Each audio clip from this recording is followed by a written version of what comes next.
Bismillahirrahmanirrahim. Assalamualaikum warahmatullahi wabarakatuh.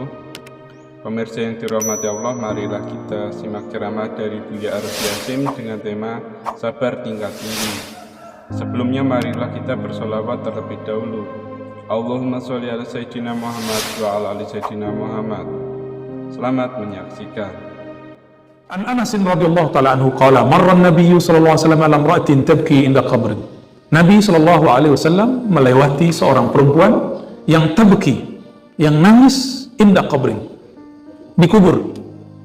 Jadi di sisi kuburan ada seorang ibu-ibu nangis. Biasa ibu, makanya ibu-ibu ini mohon maaf tidak dianjurkan ziarah jika gampang nangis di kubur. Kalau cuma nangis-nangis doang nggak apa, tapi kalau ada kalimat-kalimatnya ini makruh. Dulu di awal-awal Rasulullah berdakwah, Rasulullah mengharamkannya. La'ana Rasulullah SAW zuwaratil kubur. Rasulullah mengharamkan, melaknat peziarah perempuan ke kubur dulu, karena dulu perempuan-perempuan kalau ziarah kubur ada yang robek-robek bajunya, ada yang mukul-mukul mukanya. Tapi kemudian hadis ini riwayat Imam Tirmizi dimansuhkan, dihapus dengan hadis yang ada di riwayat Imam Al-Bukhari dari istri seorang perempuan di zaman Rasulullah SAW, Ummu Atiyah. Kata beliau, nuhina, kami betul dilarang an ziyaratul kubur, dari ziarah kubur, walam yu'zam alaina, tapi larangan ini tidaklah larangan haram. Berarti dilihat kondisi perempuannya gimana. Insya Allah perempuan Indonesia udah biasa ke kubur ya, jadi udah nggak nangis lagi. Faqala laha ittaqillaha wasbiri. Nabi lewat, perempuan ini masih nangis-nangis, terisak-isak di kuburan. Kata Nabi, ittaqillah, wahai ibunda, ya, oh ibu itu, ittaqillah, bertakwalah kepada Allah, wasbiri, dan sabarlah kamu. Apa kata si perempuan? Ilaika anni fa innaka lam tusib bi musibati. Kamu tahu apa masalahku? Kamu urus dirimu sendiri. Kamu nggak ngerti perasaanku gimana. Waduh. Ya, dari dulu memang begitu. Ya, sekarang kan juga sama. Ya, tidak hanya perempuan, laki-laki juga begitu. Ya, kamu tahu apa masalahku? Ya, kamu memang merasakan apa yang aku rasakan. Kan gitu biasanya. Walam ta'rifu. Saat itu si perempuan tidak mengerti siapa yang menasihatinya, nggak ngerti siapa yang lagi lewat. Faqila laha, lalu dikatakan kepadanya, innahun Nabi SAW. Lalu ada yang mengkabarkannya, wahai ibu, itu yang ngomong barusan siapa? An-Nabi SAW, Nabi Muhammad SAW. Baru disadar. Faqalat, lam a'rifka. Lalu si perempuan mengatakan, maaf wahai Rasulullah, kami tidak sadar kalau itu adalah engkau. Lalu Nabi mengatakan, innamas sabru inda sadmatil ula. Sesungguhnya sabar itu hanyalah dinilai benar-benar sabar ketika awal terjadi perihal duka. Apa maksudnya? Jadi yang disebut orang sabar yang dapat pahala tanpa batas, itu yang bisa sabar awal terjadi. Nah, apakah perempuan ini termasuk? Seandainya dia cuma nangis doang, itu cukup. Tapi karena dia ngomong, iya Pak nih, lo kamu sono uruskan dirimu sendiri, kamu nggak tahu urusan gua apa. Seandainya dia nggak ngomong begitu, maka perempuan itu termasuk sabar. Karena sabar itu, boleh orang sabar itu masih boleh nangis, tapi nggak boleh meracau namanya nih, si perempuan ini. Wa fi riwayatil Muslim tabki ala sabillah. Dijelaskan ternyata di riwayat Imam Muslim. Jadi hadis itu seperti berita. Berita ini ada stasiunnya. Dulu bukan stasiun, Pak. Berita itu dikumpulkan oleh sosok yang sangat kredibel. Dulu ada namanya Imam Bukhari. Maka berita yang dibawa Bukhari itu sahih. Tapi kadang-kadang beritanya tidak lengkap.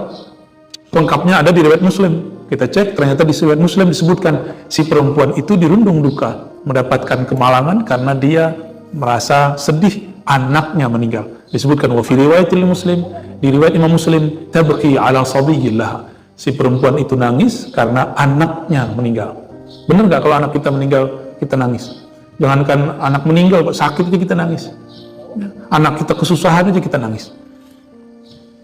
Wa an Abi Hurairah radhiyallahu taala anhu, hadis yang berikutnya dari Abu Hurairah radhiyallahu taala anhu, anna Nabiy sallallahu alaihi wasallam, anna Rasulullah sallallahu alaihi wasallam qala, yaqulullah taala, ini disebut hadis qudsi. Jadi Nabi mengatakan, Allah berfirman, ma li 'abdil mu'min 'indi jaza idza qabattu safiyahu min ahli dunya thumma ihtasabahu illa al-jannah. Rawahul Bukhari. Ini enaknya kalau baca kitab Riyadhus Shalihin, semua hadisnya sahih. paling rendah itu cuma hasan. Jadi di sini beliau telah menjamin tidak ada hadis yang dhaif. Kitab Riyadhus Shalihin, ya. Ada satu kitab yang bercampur dengan hadis palsu, judulnya Durratul Nasihin. Tidak semuanya palsu, tapi bercampur.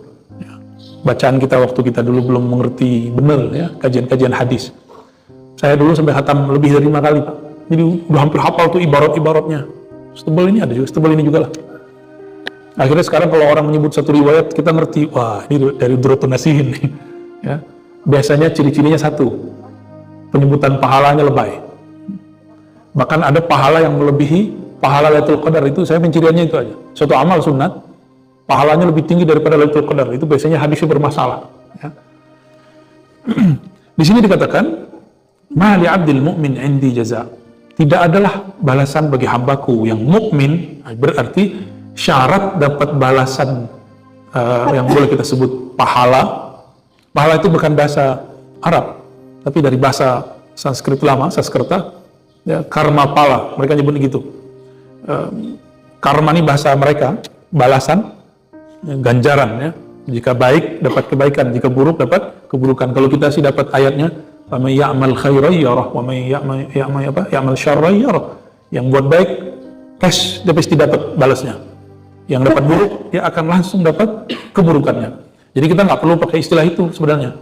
Namun ulama kita melihat karena istilah-istilah Sanskerta sudah mendarah daging di negeri ini, ulama kita mengganti istilah ajrun atau jazaun dengan istilah pahala atau pahala. Ya. Jaza, tidaklah Allah menyediakan bagi hambaku yang mukmin, kata Allah Ta'ala.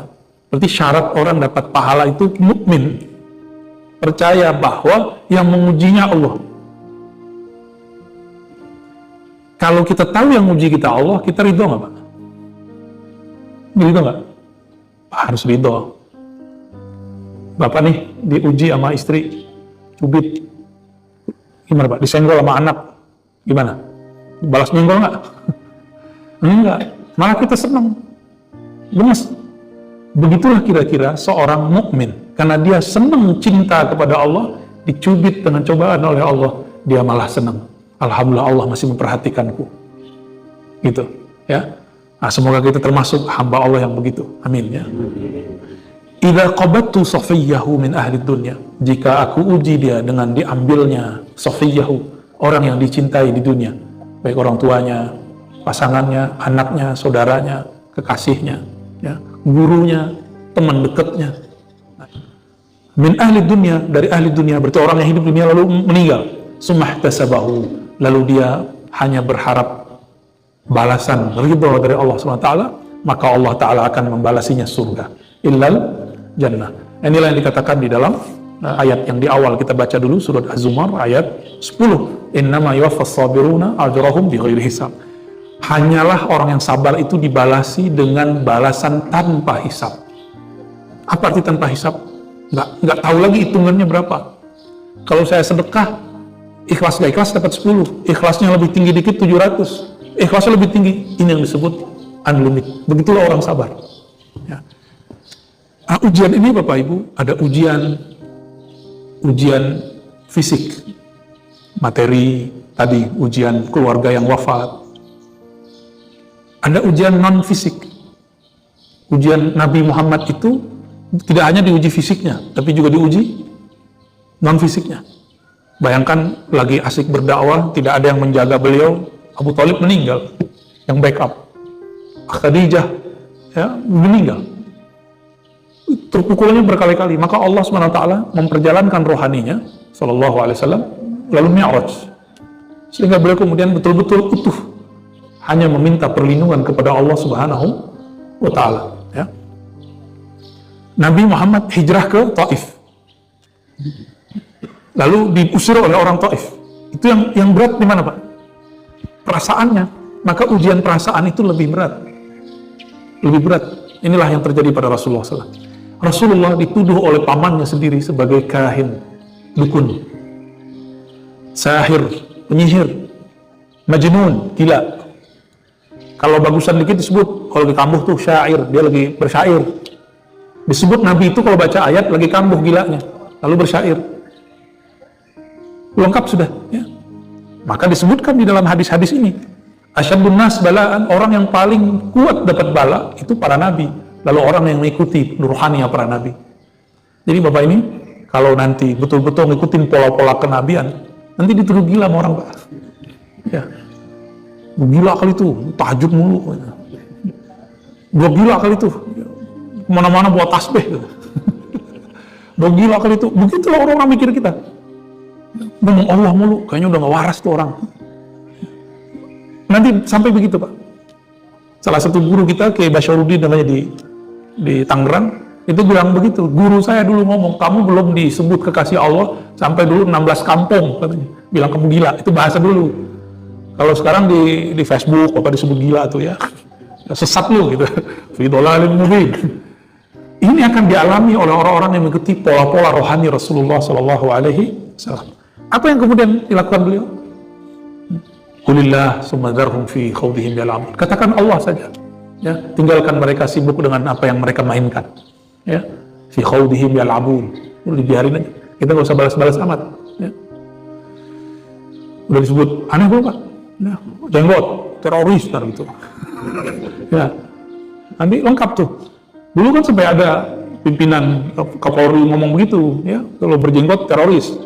Enggak. Sekarang teroris itu sudah jelas polanya dari sistem berpikir. Kita juga ngurusin orang-orang begitu, Pak. Ya, ngurusin orang-orang yang terpapar. Orang-orang yang terpapar, ya. Semoga ya aparat kita juga aman. Ini kita mau benerin orang lah, aparatnya yang terkena, jangan sampai, ya. Jangan sampai, ya. Nah, ujian yang paling berat menurut saya itu ujian kerohanian itu. Ujian kerohanian. Bapak bisa bayangkan bulan Ramadan tanggal 17 jumlah cuma 313 orang, musuh mau lewat bawa senjata. Katanya mereka kafilah pulang, tapi enggak, mereka bawa senjata. Ternyata mereka adalah orang-orang yang dulu ngusir sahabat. Itu ribuan, kalau diriwayatkan cuma 1000, ribuan banyak. Kita dulu umat Islam, sahabat Nabi cuma 313, suruh ngelawan. Masuk akal nggak tuh, Pak? 300-an orang lawan 1000, masuk akal nggak? Lagi puasa nggak makan, mereka makan semua. Ternyata kisah-kisah terdahulu zaman-zaman Talut itu bisa menang bukan karena tentaranya kenyang, justru karena tentaranya minum dikit. Nanti kalau kita ketemu sungai, mereka ngomong aus. Coba kalau ketemu air, disalah-salahin apa panglimanya bernama Talut. Apa kata mereka? Seandainya kita bertemu air, kita akan minum sepuas-puasnya. Pas nyampe sungai, ketemu air, mata air, apa kata Talut? Dapat wahyu.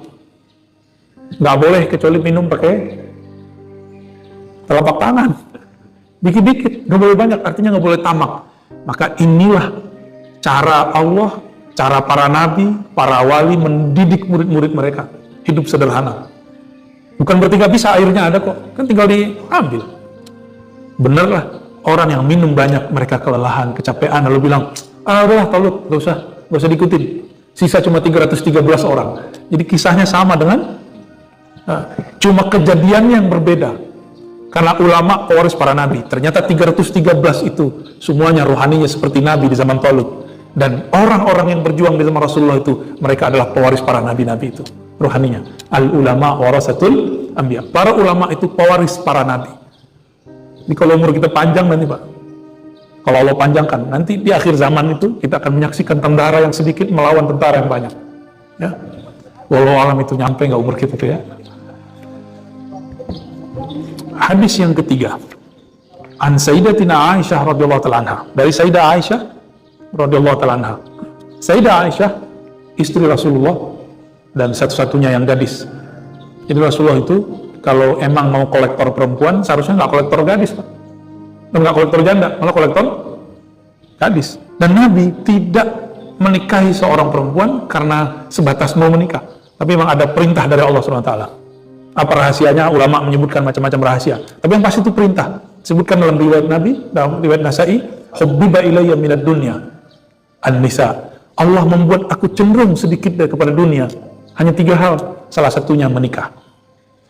Saya sudah sering sebutkan bahwa Nabi yang paling banyak istrinya siapa, Pak?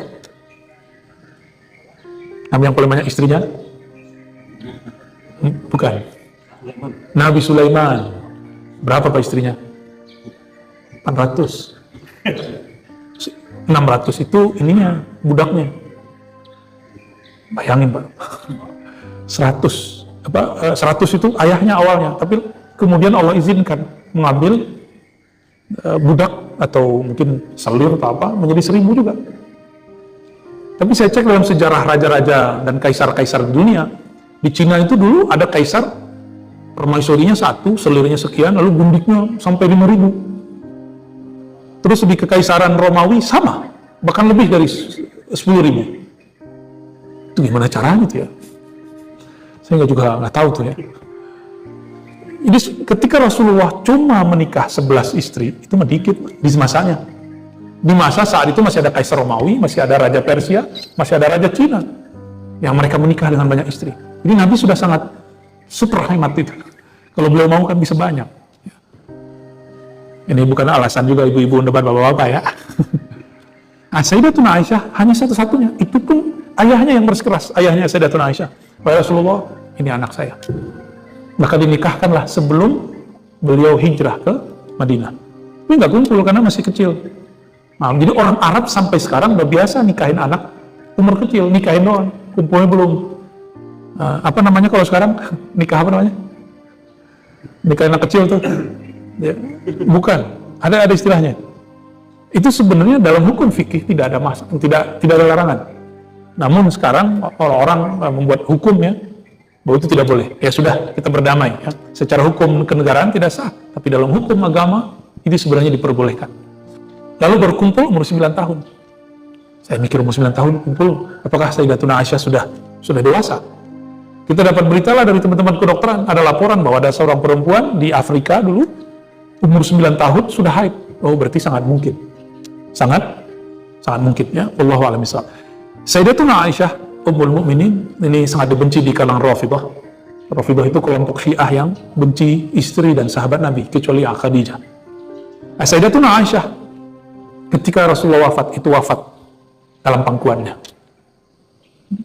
Maka ada seorang sultan di daerah Khurasan dulu mendengar ada orang menghujat Sayyidatuna Aisyah, kata mereka, Aisyah fahisyah, Aisyah itu fahisyah, pelaku keji. Langsung diadili itu orang, dipukul oleh beliau. Ya, dulu hukumnya boleh begitu. Bagaimana mungkin engkau mengatakan Rasulullah itu punya istri fahisyah? Berarti engkau juga mengatakan suaminya fahish. Dipukul, Pak. Padahal ini raja ternyata seorang Syiah. Jadi ini Syiahnya yang ternyata saya ketemu sekarang ada Syiah, ya orang-orang Yaman itu namanya Syiah Zaidiyah. Mereka tidak sampai kepada menghujat para istri dan sahabat Rasulullah SAW. Ya. An Aisyah annaha sa'alat Rasulullah SAW mengenai ta'un. Rasulullah ditanya oleh Sayyidatuna Aisyah mengenai ta'un. Ta'un itu secara bahasa Arab dari ta'ana, sesuatu yang menusuk.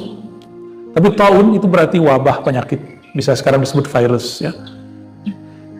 Fa'akhbaraha annahu kana adzaban yab'atsullah ala man yasha. Nah, ini dipotong sama orang sampai di sini. Wabah, pandemi, endemi, virus itu adalah azab yang Allah utus kepada siapapun yang dia mau. Disebut tentara Allah kira-kira begitu. Tapi jangan berhenti di situ. Hadisnya belum selesai. Ya, belum selesai. Kata Nabi, faja'alahu Allahu rahmatan lil mu'minin. Tapi taun, ya, wabah, virus itu rahmat bagi orang beriman. Rahmat bagi orang beriman. Apa arti rahmat? Tanda sayang. Maka saya menganggap pandemi kemarin itu ini rahmat bagi orang beriman. Jadi seharusnya kemarin itu kita dapat rahmat. Dan saya merasakan rahmatnya. Dulu saya nggak tahu susunan hadis akhir zaman. Jadi selama pandemi kita belajar lagi. Kita lihat, oh begini modelnya. Belajar tentang banyak hal saya selama pandemi. Jadi 2 tahun itu bagi saya adalah nahdoh ruhiyah. Kebangkitan ruhani. Ya. Kita jadi nggak banyak ceramah, jadi banyak menyeramahin diri gitu. Kalau ceramah kan Bapak yang enak, Pak. Saya belum tentu enak. Ya. Dan itu nikmat luar biasa. Ya. Ada nikmatnya. Walaupun kita kemudian dipenuhi was-was. Orang batuk itu udah mulai suzon, enggak? Ya, dulu kayaknya lebih gawat batuk daripada kentut. Kalau ingat-ingat sekarang kan malu-malu sendiri kita. Ya. Korban berita ya. Tapi memang dia ada. Dia ada. Ada, cuma ada yang menjadikan itu siksaan bagi dirinya. Ada yang menganggap itu rahmat. Ya. Falaysa min abdin yaqa'u fit ta'un, tidak adalah seseorang terjadi pada dirinya taun, fayamkuthu fi baladih, lalu dia menetap di tempat tinggalnya, sabiran muhtasiban, nggak keluar supaya dia tidak menularkan virusnya kepada orang lain, muhtasiban, berharap ridha Allah SWT. Ya'lamu annahu la yusibuhu illa ma katabahu Allahu lah. Dia sadar, nah ini kata kunci, orang disebut sabar itu nggak mungkin dia sabar kecuali dia sadar bahwa yang memberikan ujian itu adalah Allah, ya. Illa kana lahu mithlu ajri syahid, kecuali dia akan dapat pahala seperti seorang syahid. Maka syahid ini dibagi dua. Syahid ini orang yang gugur sebagai pejuang. Ada syahid kubro, syahid secara makna lafzi, yaitu meninggal di medan juang. Dan yang kedua, syahid sughro, seperti dulu tahun berapa tuh yang di tsunami? 2004 ya? Ya, bukan ya? 2004 bener ya? Oh ya, 2004. Betul, 2004. Kalau apa yang dekat UIN tuh air apa namanya? Ya, Situ Gintung. Itu 2007 ke 2008. Ada ntar ada lagi apa? Nggak ada namanya dunia ini. Dunia ini biasa aja terjadi begitu. Setiap beberapa menit itu terjadi gempa di laut dan di bumi. Tapi nggak terasa, Pak. Nggak terasa. Nanti ada masanya, akan terasa semua. Wali-wali Allah, kekasih-kekasih Allah dengan nafasnya yang tenang, dia bisa merasakan getaran-getaran itu. Makanya ada wali yang berdoa untuk mengurus doa-doa untuk bumi. Ada dai yang doain urusan hujan. Ada ulama-ulama yang mendoakan masalah pemerintahan. Ya, semuanya ada. Ada ulama-ulama yang bertugas untuk ilmu, untuk dakwah dan lain sebagainya.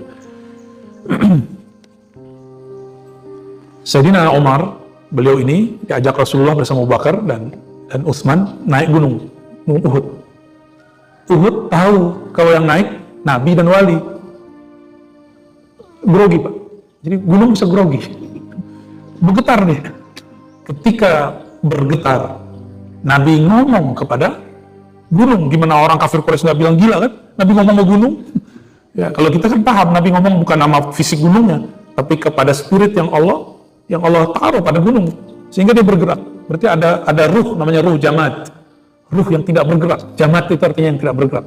Di situ Nabi ngomong, wahai Uhud, tenanglah engkau, sesungguhnya di atasmu ada seorang nabi, ya, dan 2 orang syahid, dan 2 orang seorang siddiq dan 2 orang syahid. Jadi Nabi mengabarkan tentang kematian 2 orang sahabatnya, bahwa 2 orang sahabatnya akan mati syahid, Sayyidina Umar, Sayyidina Utsman. Ini Nabi udah ngabarin. Jadi keluarnya di momen-momen begitu. Jadi Nabi buka-buka takbir dengan izin Allah, bukan lagi ceramah, Pak. Tapi ketika ada orang membersamai khidmat dengan beliau. Inilah beruntung orang-orang khidmah kepada para ulama, para wali, terutama para sahabat kepada Nabi Sallallahu Alaihi Wasallam. Nabi buka rahasia-rahasia. Maka Sayyidina Umar betul-betul sangat ingin sekali meninggal dalam keadaan syahid. Ternyata beliau syahidnya di atas kasur. Jadi beliau lagi mimpin sholat, ditusuk. Itu terjadi juga pada Sayyidina Utsman. Lagi baca Quran, ditusuk. Baca Quran, dikafirkan orang. Itu di zaman sahabat masih hidup. Orang baca Quran dikafirkan. Zaman itu sudah mulai muncul lagi. Orang sholat masih dibom. Ya, di Mesir, lagi Jumatan, ada salah satu masjid para sufi. Orang-orang sufi ini suka zikir, ya. Zikir berjamaah, lagi Jumatan, ada anak kecil, ada orang yang bukan orang sufi juga, lagi Jumatan dibom, karena dianggap sufi itu syirik oleh kelompok-kelompok yang, ya mungkin pewaris-pewaris ini kali, yang bunuh Sayyidina Umar, Sayyidina Utsman, ya, na'udzubillah min dzalik. Jadi kalau hari ini banyak orang-orang yang mengkafir-kafirkan ulama. Umar itu pemimpin dari zaman itu, pemimpin. Ali waktu itu pemimpin nggak? Ini hati-hati, Pak. Saya walaupun nggak mau cawe-cawe masalah politik, tapi saya kepikiran berat. Jadi urusan kafir-mengkafirkan dari dulu sensitif, itu masalah politik. Kan kemarin kita sudah menyaksikan, alhamdulillah bisa selamat, masih bisa selamat negeri ini. Ke depan saya nggak tahu. Ya, bukan aku nakutin. Nanti orang-orang akan mengkafirkan ulamanya, pemimpinnya, karena beda aliran politik. Semoga negeri ini masih sanggup untuk melewatinya. Ya, amin ya rabbal alamin. Karena ini beratnya nanti. Saya insya Allah akan istiqomah, tidak terjun ke dunia politik. Ya.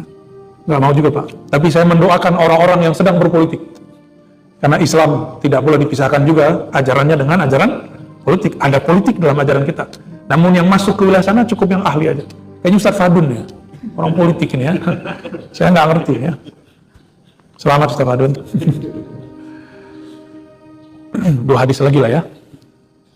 An Anasin radhiyallahu ta'ala anhu, dari Sayyidina Anas radhiyallahu ta'ala anhu, qala sami'tu Rasulullah sallallahu alaihi wasallam yaqul. Aku mendengar Rasulullah sallallahu alaihi wasallam yaqul. Nah, ini indahnya sahabat Nabi. Mereka berkisah, dulu aku mendengar Rasulullah berkalam.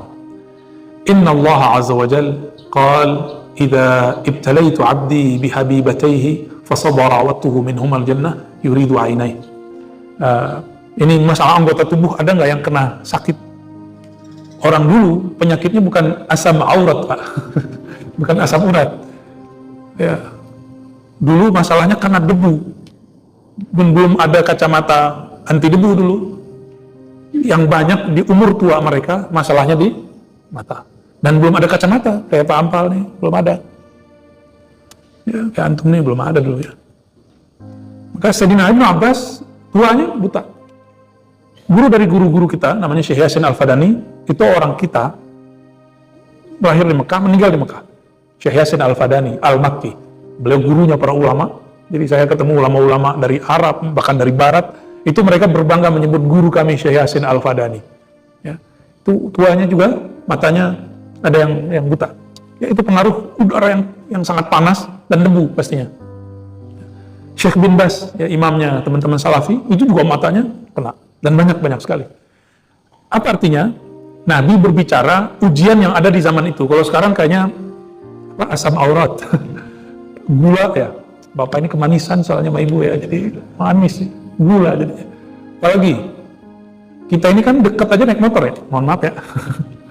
Seharusnya kita jalan, kita naik motor, maka wajar kemudian minyak-minyak di darah kita numpuk, lemak-lemaknya itu. Nah, lalu kita paksakan olahraga di masa tua, minyaknya nyebar kemana-mana Pak.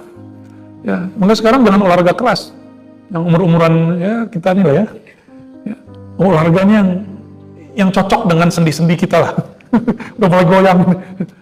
Jadi kayak Pak Fahmi nggak cocok lagi futsal Pak. Jangan ajak futsal, jalan. Cocoknya jalan cepat. Ya, itu saran dari teman-teman saya yang juga concern di masalah ini. Apa kata Nabi? Allah berfirman, hadis qudsi, idza talaitu abdi, jika aku menguji hambaku dengan habibatai, dengan 2 mata yang dia sangat senangi, fasabara, lalu dia sabar, dia memandang ini ujian dari Allah, awattuhu al-jannah, awattuhu minhuma al-jannah, aku gantikan baginya dapat pahala surga. Yuridu ainihnya. Maka dulu ketika ada orang datang kepada Rasulullah mengatakan, Rasulullah tolong doakan mataku. Kata Nabi, isbir, sabarlah, itu lebih baik bagimu, maksudnya masuk surga. Tapi dia nggak mau, wahai Rasulullah doakan aku sampai 3 kali. Nabi mengatakan, yaudah, baguskan wudukmu, sholat 2 rakaat lalu doa. Isi doanya kemudian sekarang yang disebut tawassul. Bertawassul itu dari hadis ini, riwayat Imam Tirmizi dan hadis sahih. Ya. Pemahamannya yang beda. Ada ulama yang mengatakan tawassul hanya boleh untuk orang yang hidup. Ada yang mengatakan sama, mau hidup mau mati, dan roh itu nggak pernah mati. Dan terakhir hadis Atha bin Abi Rabah, qala li Ibnu Abbas radhiyallahu ta'ala anhu, berkata Sayyidina Abdullah bin Abbas radhiyallahu ta'ala anhuma, ala urika imra'atan min ahli jannah. Ya. Ibnu Abbas ngomong ke muridnya Atha, maukah kamu aku tunjukkan ahli surga? Nah, ini berat nih kalam. Kita kan nggak boleh menyampaikan orang ini pasti ahli surga nih.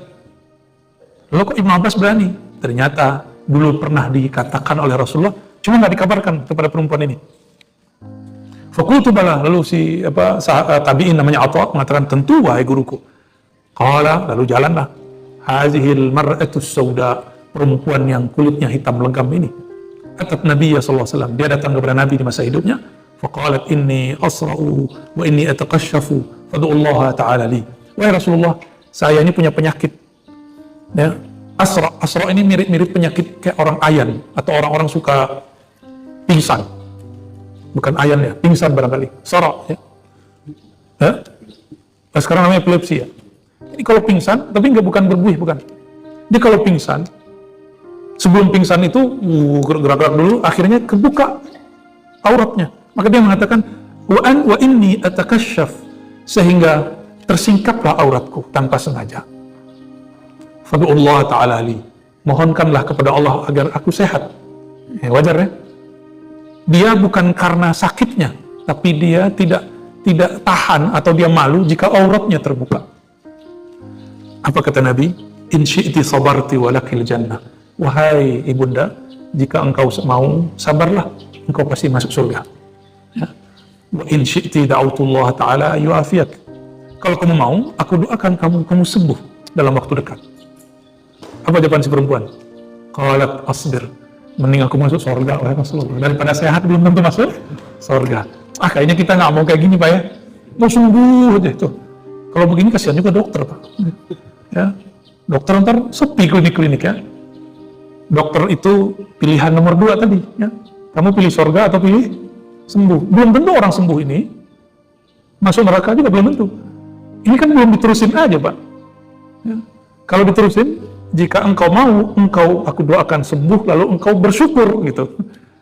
Tapi biasanya orang kalau sudah dikasih itu, sebelum dikasih saya pengen, ya Allah pengen jadi orang bersyukur. Pas sudah dikasih, lupa. Biasanya begitu, Pak. Ya. Termasuk saya ya. Faqalat inni atakasyafu fad'ullah li alla atakasyaf. Maka dia cuma doa, minta, wahai Rasulullah, jika ini takdirku, cukup doakan yang kedua. Jika aku sedang pingsan atau sedang kambuh, doakan supaya tidak terbuka auratku. Karena ada perempuan yang panik, kayak orang kesurupan, itu juga masuk tuh, kayak ini kebuka. Itu nggak bisa diruqyah, Pak. Ya, itu masalah di badannya. Ya. Ada juga teman saya, cowok, ngamuk-ngamuk, kalau udah ngamuk, itu barang apa aja dilempar. Pecah lah, ya perabotan di rumah. Ternyata obatnya satu, belum juat. Belum dikawinkan. Dinikahkan, hilang tuh, nggak ada. Nggak ada ngamuk-ngamuknya, cuma dia nggak seperti perempuan ini ya. Ngamuknya tersalurkan kepada istrinya ya. Alhamdulillah. Nah, si perempuan ini lain, ini penyakit memang, ini penyakit, dan dia hanya minta, ya Allah, wahai Rasulullah, doakan saja auratku tidak terbuka. Benar, setiap kali dia kambuh, nggak ada pakaiannya yang kemudian tersingkap, kecuali yang boleh tersingkap. Ya. Fada'alaha muttafaqun alaih. Hadis ini disepakati riwayatnya oleh Imam Al-Bukhari dan Muslim. Kira-kira sampai di sini ya. Ada yang mau didiskusikan, ditanyakan, atau cukup? Ada yang mau ditanya, Pak? Ya, silakan. Assalamualaikum. Kayaknya masalah Jumat nih.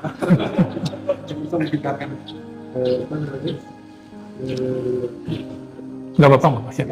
Oke. Oh, apa namanya? Oke, baik. Ini pertanyaan bagus ya.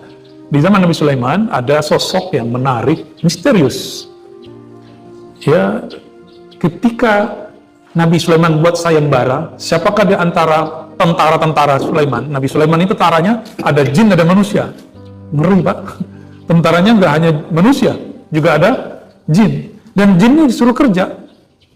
Datanglah jin Ifrit. Jin Ifrit ini salah satu jin terkuat di antara klan-klan jin. Ya, ini kan dulu tempat sarangnya jin ini, Pak. Sekarang tempat kita tinggal. Jadi kalau ada yang indigo dikit atau kasyaf, terus ngelihat di rumahnya, ya, mohon dimaklumi. Ya, wajar, itu kali di situ tuh. Orang kampung sini tanya aja, Pak. Dulu bagian jembatan di situ, sarangnya dia dulu tuh. Karena biasanya mereka senang di tempat-tempat yang sepi. Bahkan sampai hari ini mereka tinggal di rumah-rumah kita. Kalau mereka Muslim ya. Kalau mereka Muslim tinggal di rumah-rumah kita dan makan dari bekas-bekas kita. Ya. Buatlah sayembara beliau, datanglah kemudian jin. Apa kata jin Ifrit? Dari kamu berdiri ke duduk, itu berarti sehari semalam, sehari.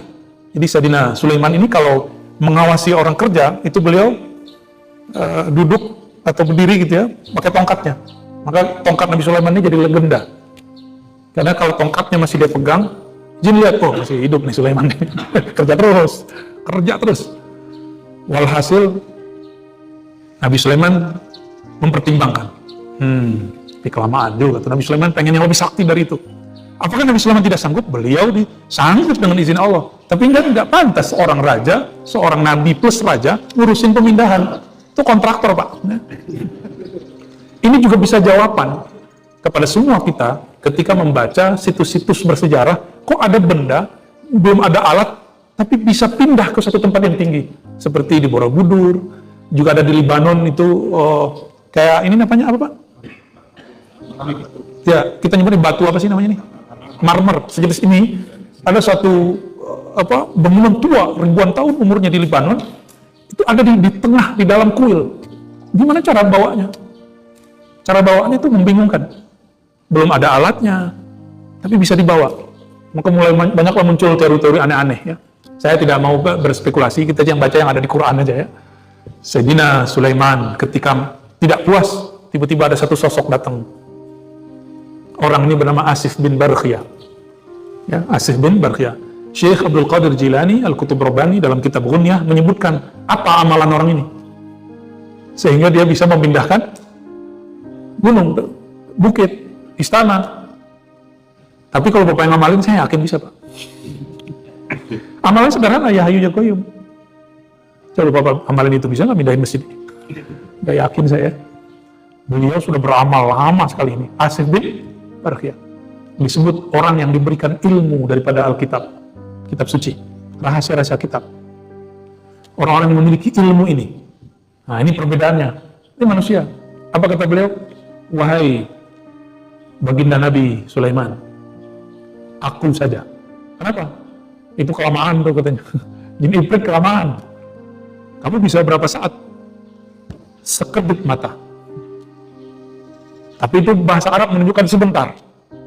Bahasa Arab menunjukkan sebentar. Emang Nabi Sulaiman begitu, Pak? Kalau matanya menatap itu lama untuk kedipnya.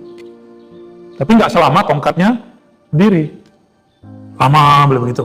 Jadi jin itu sangat takut dengan tatapan mata Nabi Sulaiman. Jadi kalau nggak tongkatnya, matanya sekedip gitu. Maka dulu orang-orang ahli ilmu kebatinan, ini bukan rohani, kebatinan, itu perang itu bisa lewat mata. Ya. Saya dulu waktu suka ilmu-ilmu aneh-aneh itu, Pak ya. Suka ilmu pernafasan untuk tarung-tarung dulu. Itu kalau lagi ketemu di mana, ketemu orang tatapan mata langsung ngos-ngosan, capek, keringetan, Pak. Keringetan, dia capek, saya capek. Akhirnya caranya cuma dua, menghindar atau salaman. Oh, ternyata yang paling bagus salaman. Salaman aja. Ya. Jadi perang emosi ini lebih dahsyat. Ya. Saya boleh menyebutnya Sayyidina Asif bin Barkhiyah. Kalau versi para ulama disebut wali. Cuma kalau versi saya nih, dari guru-guru kami juga, besar kemungkinan itu juga seorang nabi. Tapi bukan rasul. Karena nabi itu 124.000. Besar kemungkinan Sayyidina Asif salah satu seorang nabi, namun bukan. Sebagaimana Nabi Musa ada Harunnya. Ya, Nabi Zakaria ada Yahyanya. Ya. Ada nabi yang mirip isu zaman itu yang paling panjang, paling belakangan namanya Nabi Daniel. Jadi Daniel itu bukan nama Ibrani semata, tapi itu nama seorang nabi. Betul, dibawalah sekejap. Cukup dengan baca zikir ya hayu ya qayyum. Itu pakai qayyum. Qayyum itu artinya yang mengurusi alam semesta, yang mengatur alam semesta. Istana Sayyidatuna Bilqis itu bagian daripada alam yang diurus oleh Allah. Pindah langsung. Ya. Jadi namanya Asif, dan saya meyakini beliau seorang nabi, tapi bukan rasul. Ya. Adakah pewarisnya? Ada. Setiap nabi ada pewarisnya. Mungkin di kalangan sahabat nabi siapa gitu, kita wallahu a'lam, kita nggak tahu. Setiap masa sekarang ada pewaris-pewarisnya.